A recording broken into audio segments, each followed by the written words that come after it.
Now that there's only one of us left. Or maybe two. I thought it was time I heard the stories for myself. And found out what happened to everyone else. But now I'm worried the stories themselves might be the problem.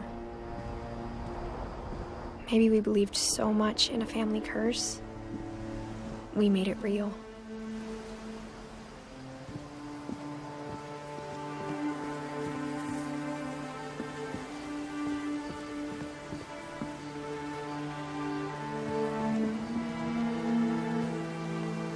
I don't know if I should even be writing this.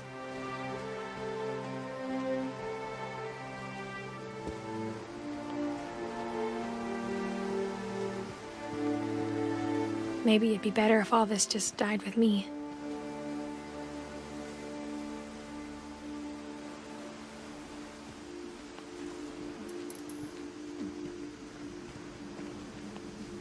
But I thought you should know about your family.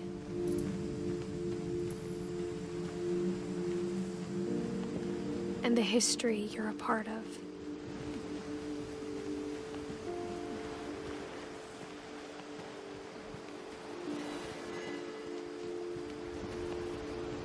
Though to be honest, I feel as lost as you probably do right now.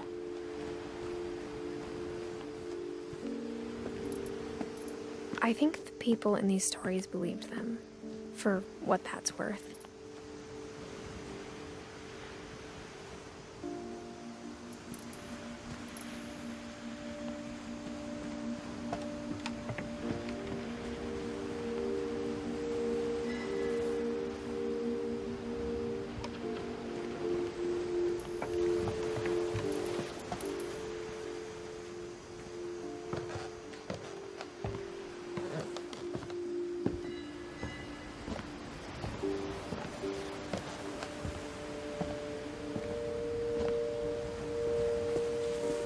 You look at the house, that history of imagination and stubbornness and madness, any of it seems possible.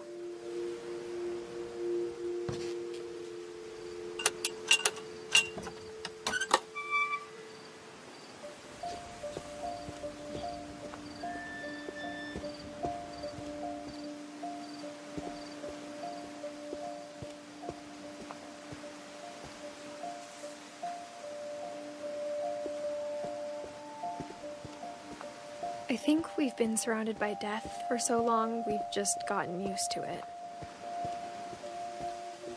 What kind of family finishes building a cemetery before starting the house?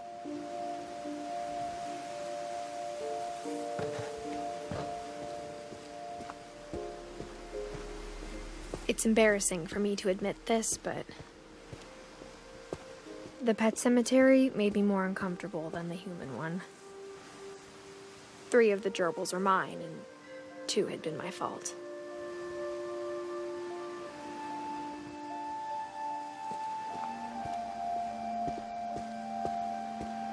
Sven built the house, but it was Edith who designed the cemetery.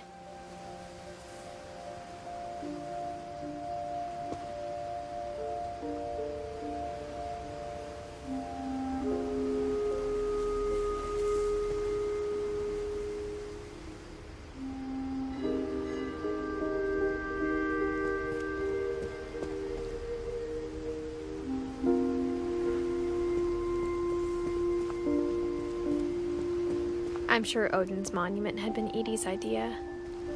My mom was always trying to move on, but for Edie, the past never went away.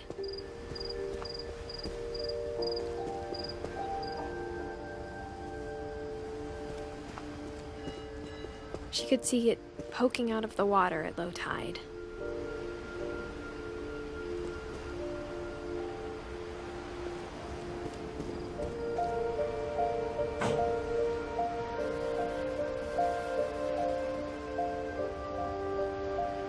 Edie said she dreamed about the old house every night.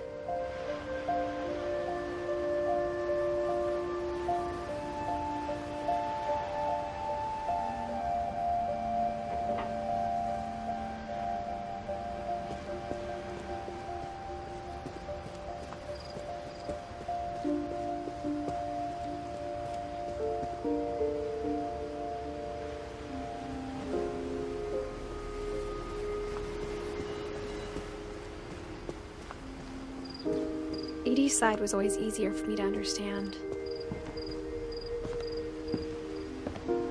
But the older I get, the more I can see where my mom was coming from. Her dad had been pretty strict, but it wasn't enough to save her brothers. She was just trying to do better.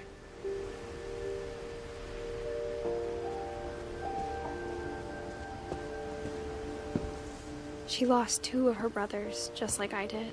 I get why she tried so hard to protect us.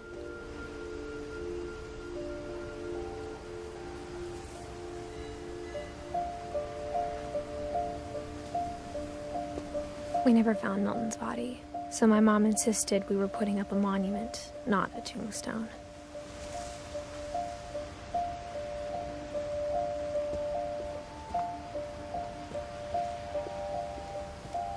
There's so many things I wish I could ask my mom now. Part of me thinks this is what she wanted all along. For me to come back someday and find everything out for myself.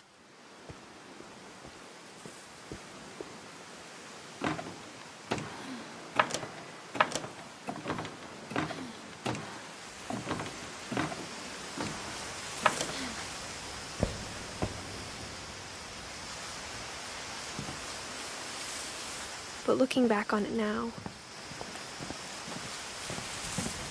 if she told me there was going to be so much climbing, I never would have come when I was 22 weeks pregnant.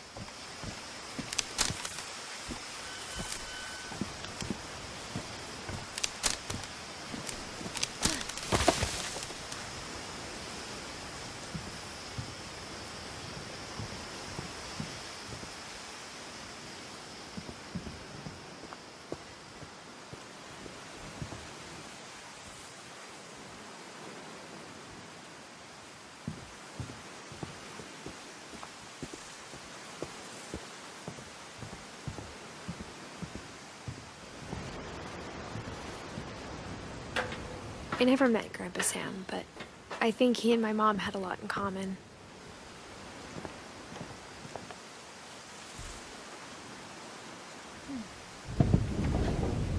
They were both pretty intense. Sam spent his life shooting photos, but Mom said he got nervous being in front of the camera. I guess we're all afraid of something.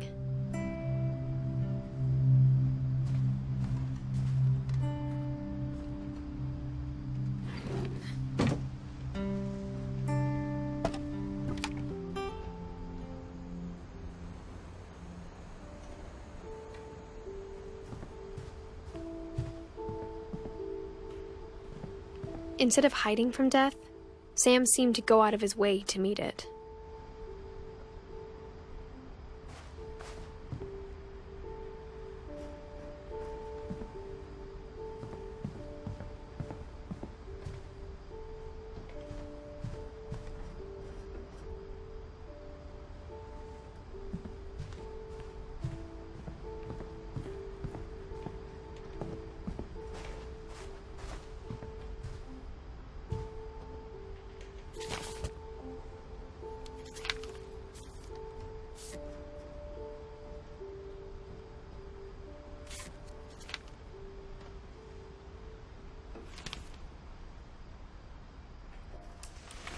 Dawn, I promise, you'll never forget this weekend.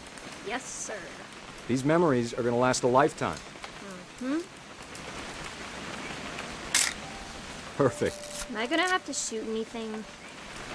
It's gonna rain the whole weekend, isn't it? I will never forget this weekend, Dad. That's the spirit. Okay, got it. I'm gonna take some pictures, okay? Just be careful. That camera's older than you are.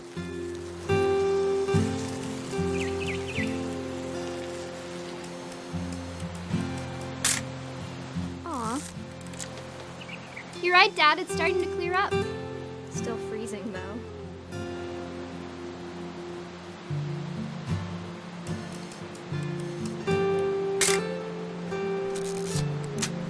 Definitely should not have drunk all that coffee. Hold still while I take a picture of you. I definitely won't be moving. Are you done yet? Does it sound like I'm done? Nothing quite like being outside. Hey! That's a keeper. I'm just saying, I'm not always gonna be here, Dawn. You'll need to remember this stuff, if you want to survive. I'll be fine, Dad. You know who else thought he was gonna be fine? Some guy who died. Dawn, I'm being serious. I know, Dad. You're always serious. Doesn't being out here make you want to chill out? Well, to tell you the truth, I haven't been out here in 20 years.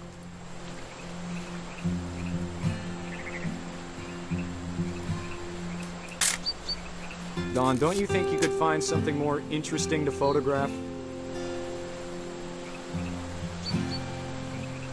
Last time I was with my brother Calvin. Man, that was a great trip. Your grandpa Sven taught us how to fish, how to build a fire. We found an old logging trail. There were deer everywhere. I bet if I could remember where that trail was, we'd spot a buck for you in no time. Dad! Good eyes, Dawn. Before you take the shot, let me get a picture of you.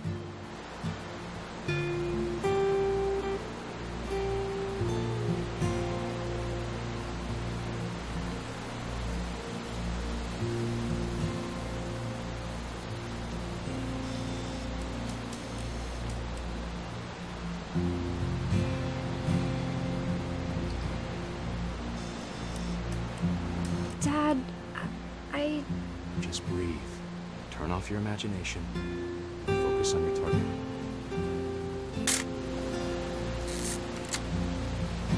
Let me get behind you. Do I have to do this? Dawn, you don't have to do anything. But if you want to survive, you'll need to be strong.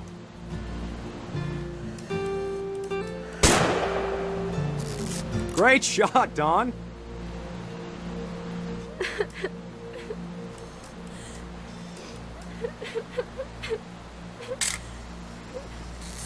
I'm proud of you, Dawn. Always remember that, okay?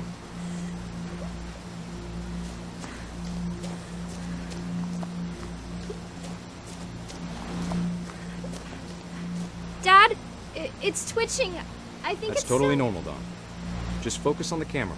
Try not to think about... Dad!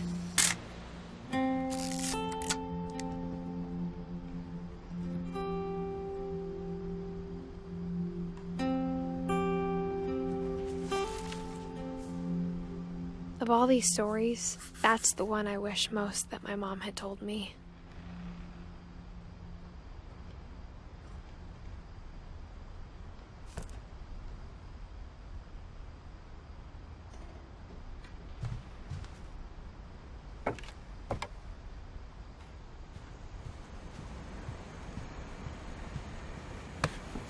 After Sam died, my mom and Edie got really close.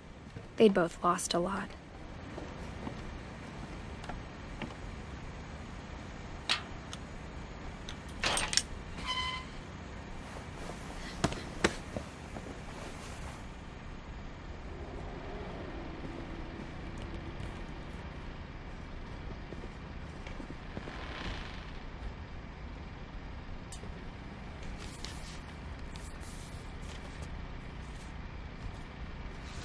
Dear Kay, do you remember the way Gregory used to laugh when he thought he was alone?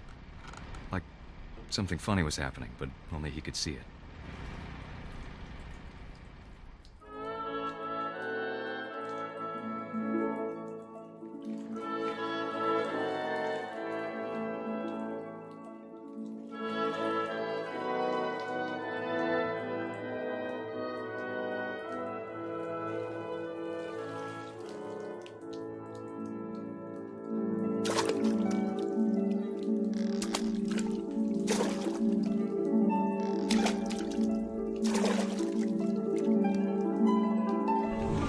Over, Gregory. It's time to... Hold on, sweetie. Hello? I think he saw Sam, things the I rest of told us you don't. I don't want to talk right now. I wonder what he saw.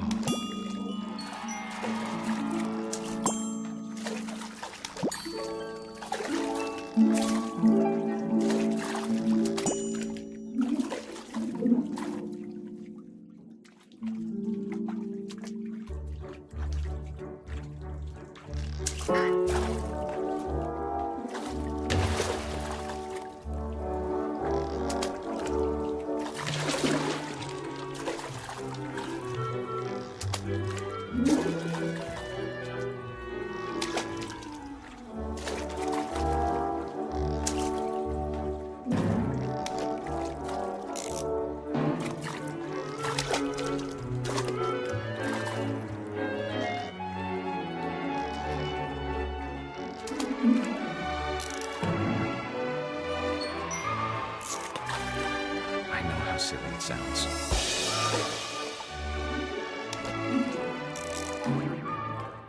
But I worried about a baby being too happy. But I could feel him slipping away. Sorry about that, Gregory. I know you did everything you could. Maybe if I hadn't called that night.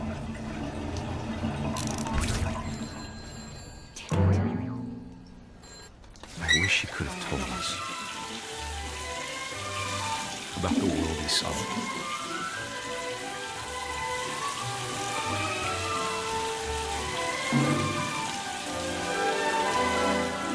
There's so much I don't understand about Gregory, about everything.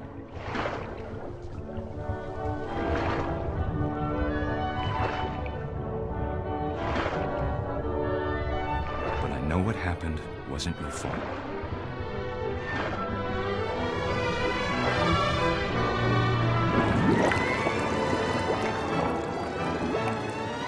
I'm sure he's happy. And he'd want you to be happy too. Good luck, Kay. Love, Sam.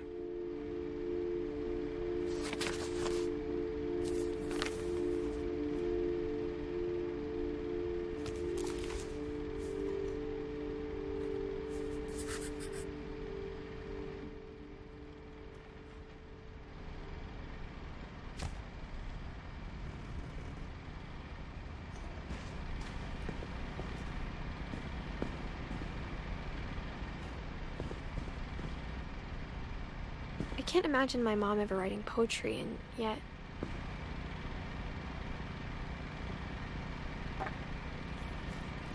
A poem for Gus, who always said the wedding was a bad idea. Our father never hit us kids, at least not very hard, before the day my brother said with teenage disregard that he'd be dead before he'd see a wedding in our yard.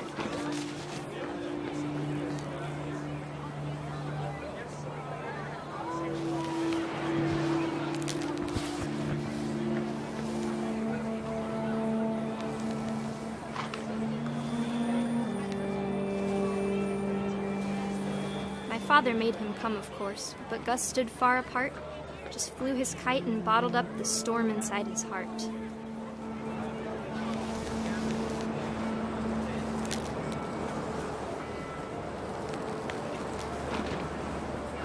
I tried to talk him out of it, but though he'd never met her, "We don't need a stepmom," were the words that I I now pronounce you husband and wife. You may kiss the bride.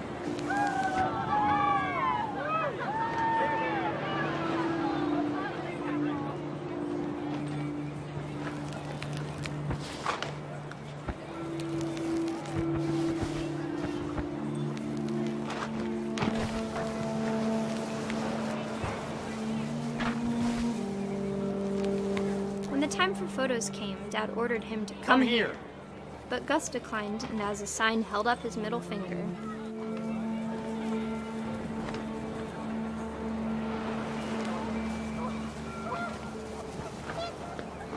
The wind picked up, and panicked geese appeared and quickly went. But all the humans did that day was go inside the tent.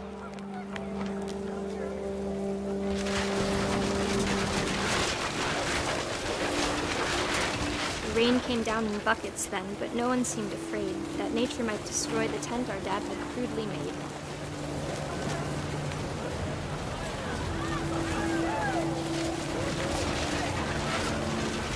The thunder sounded much too close and full of angry power. But all my father said to this was, "Make the music louder."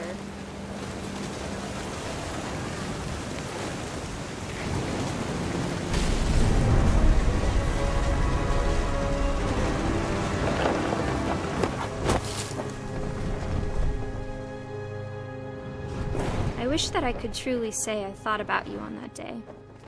Out there on the beach alone, just you, the wind, the sea, and foam. But I didn't, until we found you.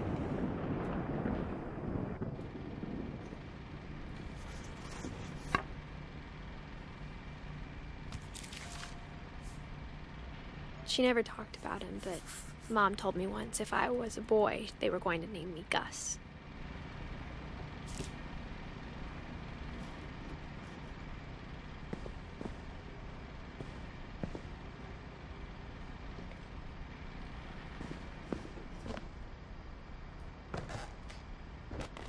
My mom moved up to the loft after her brothers died. At the time, it was as far away as she could get.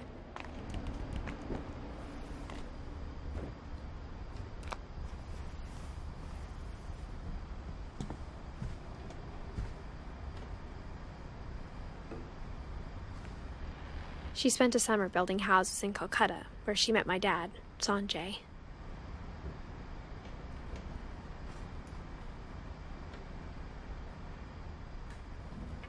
My mom moved to India a week after graduation and got a job teaching English.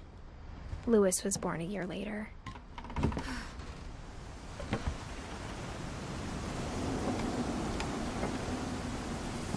When my dad died, I don't think Mom knew where else to go.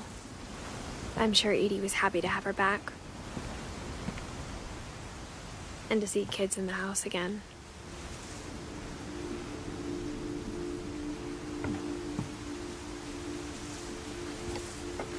The house had to get a little bigger, but Edie was used to that.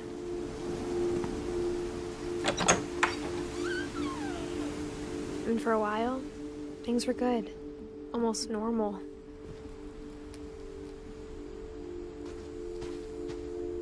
But it didn't last.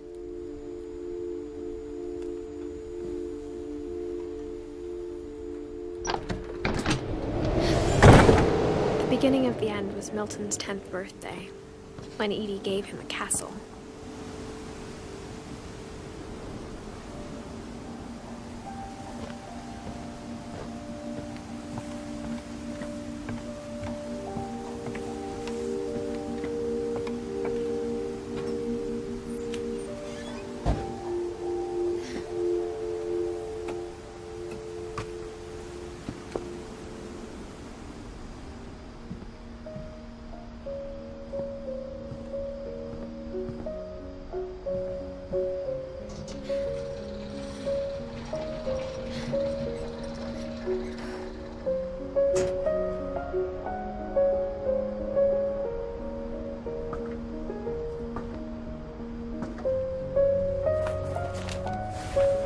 Milton Finch in The Magic Paintbrush.